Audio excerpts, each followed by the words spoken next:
Let's be honest, DC's newest heroes are getting weird, and not in the good way. And maybe it's not in the best way. Today we're going to dive into the freshest faces of the DC universe, the characters that are so new, so out there, that they make you question, what's going on over at Detective Comics? Who's making these characters up? But who are these new characters and why do they exist? Well, that's why you're here. First up is Gold Beetle, and let's be blunt, she's the poster child for everything wrong with DC's obsession with convoluted legacy characters. Part Rip Hunter, part Booster Gold, all time traveling, legacy, confusion, you name it. This amalgamation of a Blue Beetle descendant and Booster Gold's future son, or something like that. I mean, trying to explain her family tree without getting a headache is merely impossible. She popped up first during Flash Forward and then made a splash in Dark Crisis. She's a walking, talking paradox with Scarab-powered suit and a time sphere, seemingly existing solely to further complicate that already convoluted timelines of the DCU. And let's not forget that blatant attempt to capitalize on the popularity of both Booster Gold and Blue Beetle by just mashing their lineages together. Is this fan service or is it just lazy writing? Or it's both. Her existence begs the question, are we adding new characters just to make everything more complex, to create the illusion of depth where there's really just more tangled continuity? Gold Beetle feels less like a character and more like this walking, talking plot device designed to facilitate time travel, shenanigans, and little else. While some may find her chaotic energy fun, others will see her as a symbol of DC's increasing inability to create these truly original characters without leaning heavily on pre-existing lore, twisting it into this improbable shape. Next up, we have Flatline. Her power to steal skills from the deceased. This is basically just Taskmaster with a goth makeover. Now, Flatline has a genuine cool power. She can absorb the knowledge and skills of the deceased. She made her first debut in 2021, and she's a protege of Lord Deathman and a significant antagonist during the Robin series. She represents a shift towards a more horror-tinged corner of the DCU, which could be interesting if it wasn't so heavy-handed. But is she truly unique, or is her goth ninja necromancer aesthetic just a trendy repacking of tropes that we've already seen before? We've seen the learn from others ability countless times, and the edgy look feels more like a marketing ploy than a genuine character trait. Her power set in particular is rather convenient, if you want to say, bordering on overpowered. If a character gets a little too powerful, she can always conveniently take a piece of them away, leaving them weaker for the next issue, every single time, only to repeat the same pattern again and again. She exists to nerf other characters when the plot demands it, which isn't always that entertaining. Does she have the agency of her own, or is she just a tool to manipulate the power levers of those around her? There's something to be said about having a character steal abilities from specific important characters at specific important times in DC's history, but that doesn't seem to be what they're going for here. Phantom One, the Kryptonian tragically transformed into a being of phantom energy in the Warworld saga, perfectly exemplifies a growing trend in superhero comics where new characters are primarily designed as narrative tools just to propel the arcs of these established icons, rather than existing as this fully fledged individual. Check this out, her entire existence, from her heartbreaking backstory to her visually stunning yet plot convenient powers, this all serves to illuminate the cruelty of Mongul, challenge Superman's compassion and strength, and ultimately highlight his inherent heroism in the face of Warworld's horrors. While her suffering invokes pathos, Phantom One is a less of a character in her own right and more of a catalyst for Superman's development, raising the concerns that the weight of the legacy and the pressures of the comic book industry are increasingly leading to the creation of new heroes whose primary function is to service the narrative of these already established characters, leaving them of course underdeveloped and ultimately disposable within the broader superhero landscape. It's like you're made just for the plot, and then when the plot's settled, now you go away. It's not really fair. Monkey Prince is DC's attempt to do a Marvel scenario, but it might be falling short. Inspired by the iconic Sun Wukong, Monkey Prince brings this much needed dose of Chinese mythology to the DC universe, a positive step towards diversifying its roster, and his solo series certainly shows DC's commitment to the character. However, his irreverent, joke-cracking personality, while true to his mythological roots, often feels jarring and out of place within the generically more somber tone of the DCU, particularly when he's interacting with legacy characters. Furthermore, his design, while sure it's visually striking, it does lean heavily on the traditional imagery, which some may find overly stereotypical and bordering on caricature, raising questions about whether DC is genuinely embracing these cultural representations or simply leaning on these well-worn tropes just for a quick win. While his powers in connection to a legendary figure, I mean this is undeniable, Monkey Prince does walk a fine line between paying homage and caricature, and his comedic tone risks undercutting the character's potential for these meaningful integrations into the DC universe. Circuit Breaker is proof that DC is ticking boxes, not breaking new ground per se. While their introduction as a non-binary hero is able to tap into the Still Force in DC's Pride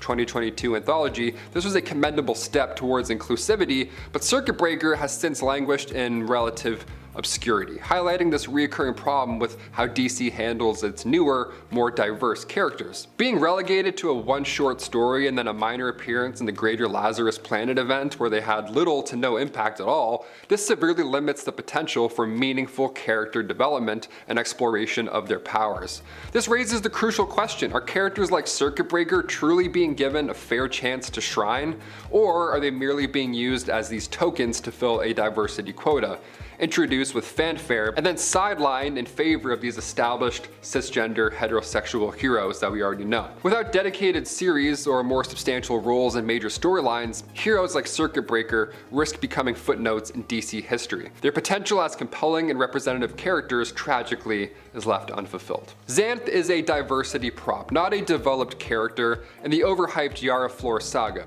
While the introduction of Xanth, a transgender Amazon, in the pages of Yara Flor's Wonder Girl is undoubtedly a step forward for representation within the, traditional cisgender-dominated world of Themyscira, it's hard to ignore the fact that her character feels more like a symbolic gesture than a fully realized individual, right? A common theme we've seen so far in this list. Like Circuit Breaker, Xanth suffers from a severe lack of development, with her powers, backstory, and motivations remaining largely unexplored, leaving her as little more than a background figure in Yara Flor's narrative.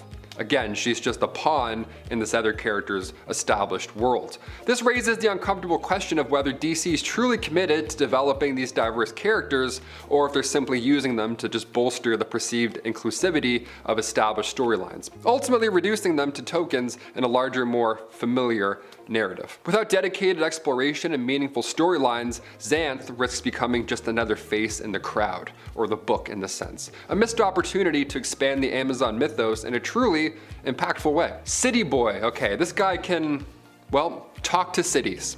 That's his power. He just, literally. I do that every day on the way to work, but I don't look very super while I do it. He made his debut in the Wildstorm 30th Anniversary Special, and he's positioned as the urban counterpart to Swamp Thing. Now, City Boy represents an attempt to connect with a younger, more city-focused audience, hence his name, but is his power set more of a gimmick than a substance? And does the constant comparison to Swamp Thing hinder his ability to stand on his own as a unique character? Even though he predates a lot of the other heroes on the list, Roundhouse is still a relatively new addition to the DCU. He made his first appearance in Teen Titans Special back in 2018. Roundhouse, aka Billy Wu, is a social media obsessed teen with the ability to turn into a ball and bounce around. Yeah, he loves TikTok and he's also a ball. That's not bad, that's a power I can get behind. He's also, for some reason, a trained martial artist, because I guess the story demands it at some points. And he's meant to be the comic relief, the TikTok-loving Gen Z hero of Teen Titans. It's just what we wanted, right?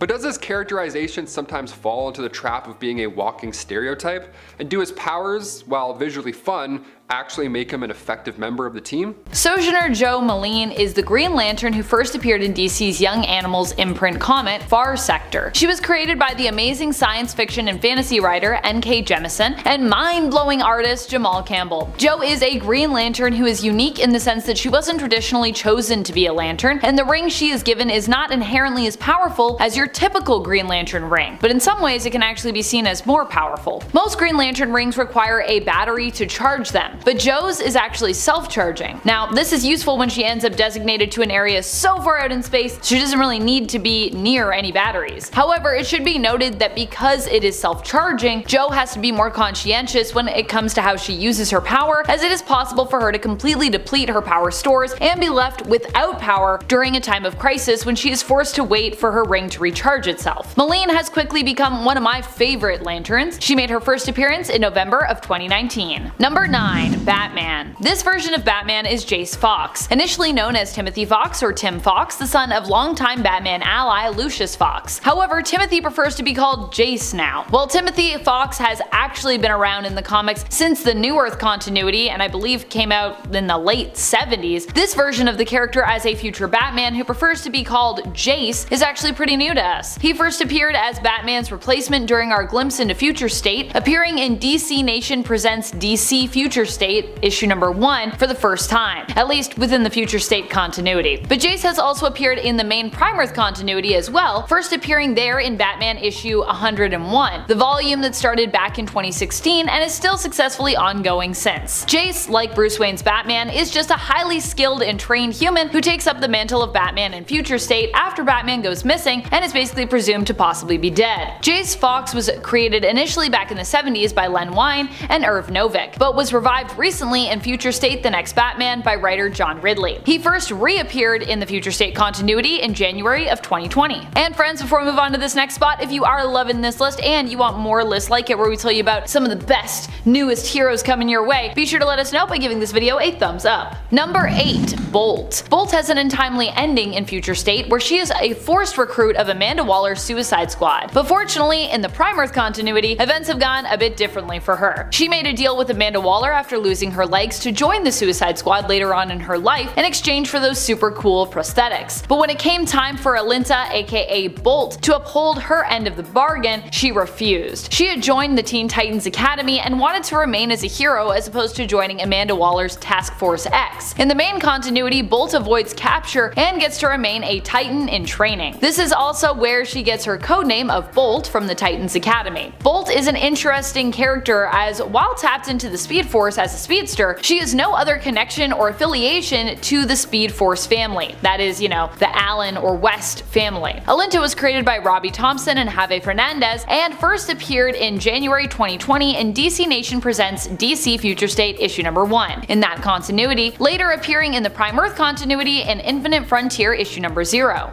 Number 7. Ghostmaker. Ghostmaker is surprisingly one of my new favorite characters to come out of Batman comics, and initially when he first was shown to us I was like, nah, Ghostmaker sounds kinda lame. But now, wow, I really love him. He is the old friend and rival of Bruce Wayne's who trained alongside him back before he really was even Batman. Min-Kwa Khan also wanted to become a vigilante, but whereas Batman often develops connections to those around him and very much has roots in Gotham, Min-Kwa as Ghostmaker travels the world remaining detached and attempting to clean up city after city as he goes, which is why he comes to Gotham and also feels following Joker War that he could do a better job than Bruce could as the city's protector. Although he starts out as an antagonist, over time he comes to respect Bruce and eventually chooses to fight alongside him instead of against him, despite their different approaches to vigilantism. He first appeared in October of 2020 in Batman issue number 100 from the current volume started in 2016 that of course is still ongoing. Number 6. Wonder Woman / Girl. Wonder Girl. Yara Flor is our Future State Wonder Woman. When Diana gets a glimpse into the possible future in Dark Knight's Death Metal issue number 7, it is Yara who she sees carrying on the mantle of Wonder Woman. Yara is not an Amazon from Themyscira. Instead, she is an Amazon of the Amazon rainforests of Brazil, being from a different tribe basically than Diana is, but still an Amazon. In the Future State reality, Yara was considered to be a demigod. Yara Flor's Wonder Woman initially appeared in Dark Knight's Death Metal issue number 7 in January of 2021. She was created by Joelle Jones and would later be incorporated into the main continuity of Prime Earth and get a short-lived comic series all her own titled Wonder Girl, which takes place prior to Yara becoming Wonder Woman. Although now what happened in Future State is questionable as some things have already changed, meaning that exact potential future likely won't come to pass. But Yara could still end up as Wonder Woman at some point. I would believe it. Number 5. Dee Dee. Dee Dee was a short-lived hero who appeared as a new Gotham City Siren during Future State. With everything up in the air in regards to how the world will evolve and develop and which parts of the potential future that is Future State will get incorporated into the narrative, I don't actually know if we'll ever see Dee Dee again. But she was a pretty cool character and a great addition to the Gotham City Sirens. While not always the most heroic group, here the Femme Fatales were actually doing good in this story. Dee Dee was an android who first appeared in Future State: The Next Batman issue number 2 in the Gotham City Sirens story within there. Dee Dee joined up with Catwoman and Poison Ivy in an attempt to take down and expose her creator, Dax Dilton, which could both save the world and help the Resistance who stand against the oppressive magistrate in this world. Dee made her first appearance in January 2021. Number 4. Swamp Thing. While Alan Moore's Swamp Thing, once known as scientist Alec Holland, is the most well-known Swamp Thing, he's not the only one to have taken up the mantle and role of the Avatar of the Green. We actually have a new Swamp Thing in the comics as of Infinite Frontier issue number 0. This is Levi Kamai from India, who developed a connection to the Green and became its new young Avatar. He shares similar powers to Swamp Thing Alec Holland before him, but is still getting a handle on these newfound abilities. He was created by Ram V and Mike Perkins. Levi made his first appearance in the comics in March of 2021.